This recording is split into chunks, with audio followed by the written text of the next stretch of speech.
You don't have to identify yourself, sir. Yes, I was a police officer. Well, I don't know if you're a police officer, to be fair. Well, if you're asking me questions, you might have some... It's just weird that you're recording outside a police station at this time of day with nobody. I've explained, man. Would you mind identifying yourself? Section 43, yeah?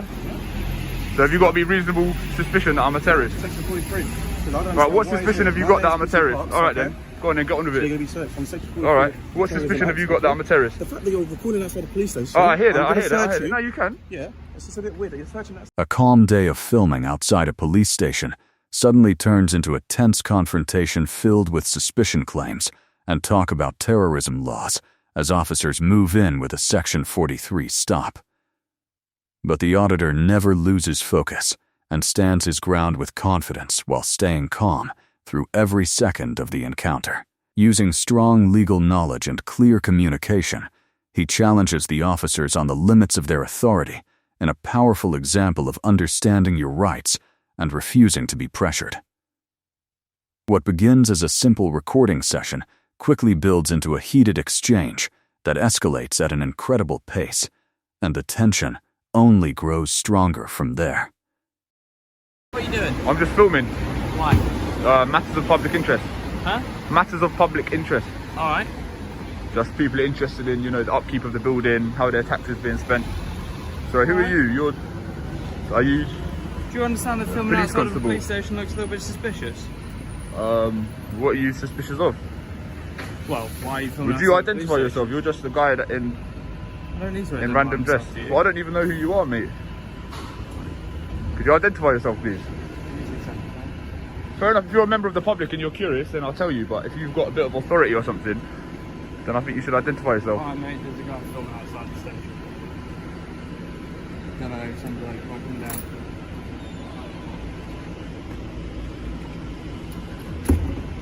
You just come from the gym or something?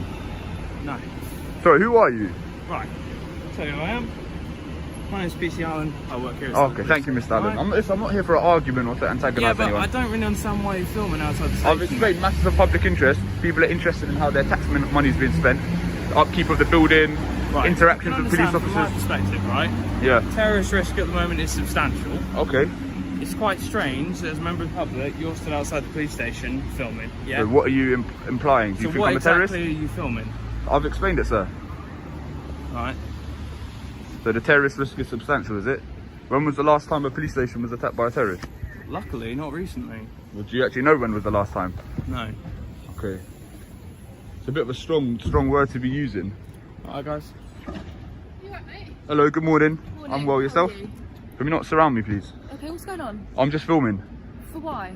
Matters of public interest. Go on, what are the public interests? I've already explained it to... Okay, well you can explain it to me. Well, if you'd like to explain first. Do you want to explain to me? I've already explained it to this I gentleman. know, but I'm not talking to anyone. What unfolded in that moment was a clear attempt to create pressure through suggestion rather than facts, as the officer treated normal filming like a threat and kept pushing for identification while leaning on general security concerns around the station. The auditor refused to fold under the tension and answered back with calm, direct questions that forced the officer to finally state his position and explain himself properly. One important detail stands out here, because the so-called suspicion was never clearly explained and only floated around through implication until the auditor challenged it directly by asking what exactly was suspicious. That single move changed the entire direction of the encounter and shifted the pressure right back onto the officers in front of the camera. The moment authority is forced to explain itself openly, the dynamic changes fast, and uncertainty begins landing on police instead of the citizens standing there recording. This became a major turning point where calm legal confidence met vague intimidation and completely threw it off balance in front of everyone watching. Encounters like this show how clear questions and steady composure can expose weak reasoning almost instantly, while also protecting your rights and keeping the situation grounded within lawful limits. Many viewers will probably debate what the best move would be in that situation, because some may choose to give their name immediately, while others may continue challenging the officer before offering any details at all. Some public interest, people interested in the upkeep of the building, where their taxpayer money is being spent, stuff like that. Is that all good? I don't need to give my name. That's true. Would you mind giving your name? I can if there's a policing purpose for it. But Well, yeah, do you not have to identify yourself, sir? You didn't say I was a police officer. Well, I don't know if you're a police officer, to be Didn't say fair. that at all. Well, if you're asking me questions, you might have some... It's just weird that you're recording outside a police station at this time of day with nobody. I've explained, man. Would you mind identifying yourself? Section 43, yeah? So have you got to be reasonable suspicion that I'm a terrorist? Section 43. Right, what suspicion have you got that I'm a terrorist? Alright then, go on then, get on with You're it. going to be searched from section 43. Alright, what suspicion have you got that I'm a terrorist? The fact that you're recording outside a police station. Oh, I hear that, I'm I gonna hear that, I search hear that. you. No, you can. Yeah, it's just a bit weird that you're searching that. You're standing outside a What police suspicion? Pass this, take this off as well. Can I just leave it there? Yeah, put it on the floor. Yeah? Take this off as well. Section 43, what reasonable grounds have you got that I'm a terrorist? Alright, you're doing something. What are you expecting to find? What are you expecting to find? We're not sure yet. Police I'm gonna station is search you. obviously a high risk What you're of expecting to terrorist find? threat, and that is why we decided to search you today. Alright? High risk of terrorist threat? What does that mean? What have I done that's suspicious? As I've said, you're filming outside of a I've police explained station. why I'm recording, sir. You've not given a good reason for I've why you're given doing a reason. so. I've said matter of public interest, the upkeep of the building, how people... No, you could do a freedom of information request if you really felt that way. Freedom of information request what? What am I requesting? None of you got body worn camera on. Yeah, I did. Okay, thank you. So what were you expecting to find on me, sir? You mind if I grab the phone, yeah? Yeah, I'm actually. Alright, so what were you expecting to find on me? What were the grounds for the search? Right, Do you mate, mind answering the How question? many times have you been filming outside of the police station? I'm not going to answer that question. So what were you expecting to find? This is the exact moment where legal knowledge changes the entire balance of an encounter and turns pressure into protection. The officer continued demanding a name and then escalated the situation by bringing up Section 43 after claiming the filming near the station looked strange and suspicious. But the auditor never reacted emotionally and stayed completely focused on one critical issue throughout the exchange. He kept asking the same powerful question again and again. What exact facts made him a terrorism suspect in the first place? Instead of getting trapped inside emotional claims or fear-based language, the auditor forced the conversation back toward legal justification and demanded clear grounds for every action being taken against him. That approach immediately exposed how weak the reasoning actually sounded once officers had to explain it openly instead of relying on implication and pressure alone. The moment terrorism claims had to be defended with real facts, the confidence behind the authority started fading and uncertainty became impossible to hide.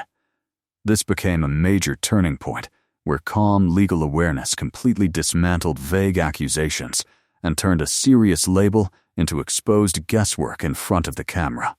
Situations like this show how preparation and knowledge can protect someone in real time, because calm facts and direct questions often carry far more weight than loaded language or intimidation tactics.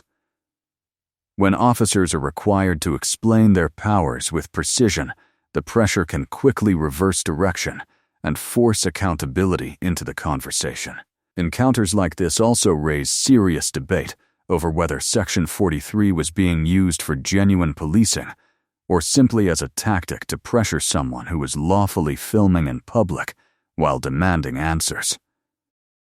What are the grounds for the search? Filming isn't enough grounds for the As I search, said is to it? you, Section 43 again. Do you Section know why it was 43 introduced? Do you gives know the why it was police officer introduced? a power to search Why was someone who Section they 43 reasonably introduced? suspect to be a terrorist. Reasonably What suspect do you is a 2 out of 10 Okay. on the register. 2 out of 10. So what do you reasonably suspect of me being a Because terrorist? you're filming outside this of how- a police is station. this how you detain a terrorist? Police stations are obviously Why have you not a put me in cuffs high then? Why have you value not put me in cuffs? I target would for hope that- terrorists. So from our perspective, got it. we're wondering why you're stood out here filming, doing something which we would I've consider explained, sir. hostile reconnaissance. It's not hostile alright? reconnaissance. Someone doing hostile It reconnaissance could would be, do it covertly. and that's why we suspect and why we need to search you.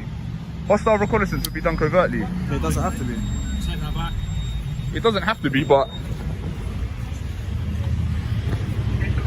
So why was Section 43 introduced in the first place?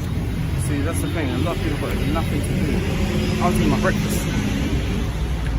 So what have you got to do? Unlawful searches? Is that what you do, yeah? Have you got nothing to do with your life? I've got nothing to do with my life. Nah, COVID's got us doing stuff like this. What do you do with your life? Just unlawfully search and detain people. You know I can sue you. Okay. You know I then. can sue you. Okay then.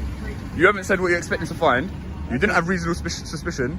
APCO 2010 says filming isn't reasonable suspicion. On the Met Police website, it says that filming isn't.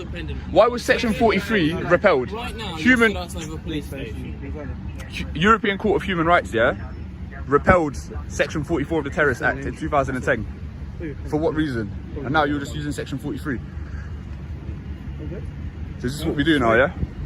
We done now, yeah? Sunshine. Alright, I'm gonna keep filming. Realistically, I'm gonna you're keep gonna filming. get moved on by other officers. Alright, cool. You I'm know gonna that? keep filming. What? You've got nothing to do with that. I've got nothing to do, yeah. Alright, you're gonna What have you got to do? Unlawful detentions and that. Yeah, just leave him. We'll crim it and put it on. Have you circulated it? The fact that he's being weird. Yeah, we already know you. Right, sweet. Alright, you're dismissed, yeah? Dismissed. Yeah, you're dismissed, yeah. The entire encounter took a major turn once the officer pushed even harder with Section 43 instead of giving a direct answer to the simple legal question being asked. He continued describing the filming as suspicious from the police perspective, while carefully avoiding any clear explanation about what he actually believed would be discovered through the search. The auditor stayed locked in and responded with calm pressure by referencing official guidance and exposing how weak the terrorism claims sounded once they were examined closely. One thing became very clear during this exchange, because the auditor used precision like a shield and never allowed emotions or distractions to pull him away from the central issue. He ignored personal remarks, refused to react to pressure, and kept bringing the conversation back to the same missing piece, which was the legal grounds behind the search. The moment vague descriptions replaced real evidence, the balance of authority started slipping away from the uniform and moving toward the informed citizen standing there with legal awareness and composure. This encounter showed exactly what happens when dramatic security language collides with a calm, lawful demand for facts and justification, because the entire search narrative began falling apart under the weight of its own weak reasoning. Situations like this prove how legal clarity can act like protection against pressure and prevent vague suspicion from pushing someone into automatic compliance without explanation. Understanding your rights, asking calm questions, and requiring officers to clearly justify their authority can completely change the direction of an encounter in real time. Many viewers watching this will likely have strong opinions on whether they would challenge a search like this or simply comply under the pressure of the moment. If you support accountability and believe more people should understand their legal rights, then make sure to like this video, subscribe to the channel, and stay connected for more breakdowns like this, because the more informed the public becomes, the less effective intimidation tactics become in everyday encounters.